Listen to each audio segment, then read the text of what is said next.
If your dentist mentions an inlay, onlay, crown, or veneer, what actually changes from one option to the next? Start with coverage. These are not different names for the same treatment, and they are not a simple ladder from small to large. A direct composite restoration is placed and shaped directly on a selected area of the tooth. It may be used for a filling, a chip or worn edge, bonding, or a contour change. When composite is sculpted across a broader visible surface, it may be described as a composite veneer. Inlays, onlays, crowns, and porcelain veneers use an indirect workflow. Each is made outside the mouth and then fitted to a prepared tooth. Direct and indirect describe how a restoration is made and placed.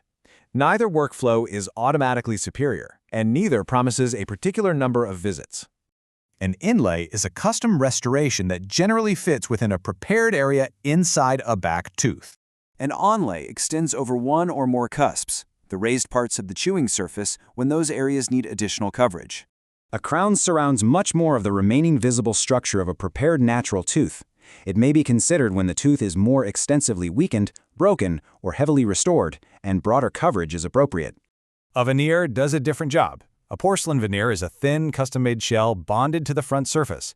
A composite veneer uses tooth-colored resin bonded and sculpted directly on that visible surface. Either may be considered for selected shape, proportion, contour, or shade goals, but the tooth, enamel, gums, bite, and maintenance expectations still matter. That is why an onlay is not automatically better or more conservative than a crown, and a crown is not simply a stronger veneer. The responsible choice asks which structure can be preserved, which area needs protection, and which design fits how that tooth functions. 7 findings can change the answer: the remaining walls, cusps, and enamel, the location and pattern of the concern, decay, fracture, and nerve findings, the gums and where the restoration's edges would meet the tooth, the bite and habits such as clenching or grinding, existing dentistry in neighboring teeth, and the patient's health, function, appearance, maintenance, timing, and cost priorities. A photograph can help communicate a smile goal, but it cannot show the roots, supporting bone, bite, whether the tooth's nerve is healthy or affected, or the depth of a crack or decay. The examination is what determines whether treatment is needed and whether a tooth can be restored. Rebuilding a natural tooth is also different from replacing a missing tooth.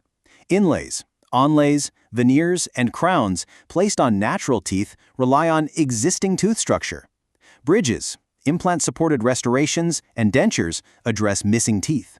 A crown can form the visible tooth on an implant, but that follows a different planning pathway from a crown on a natural tooth. In a full-mouth plan, different teeth can have different answers.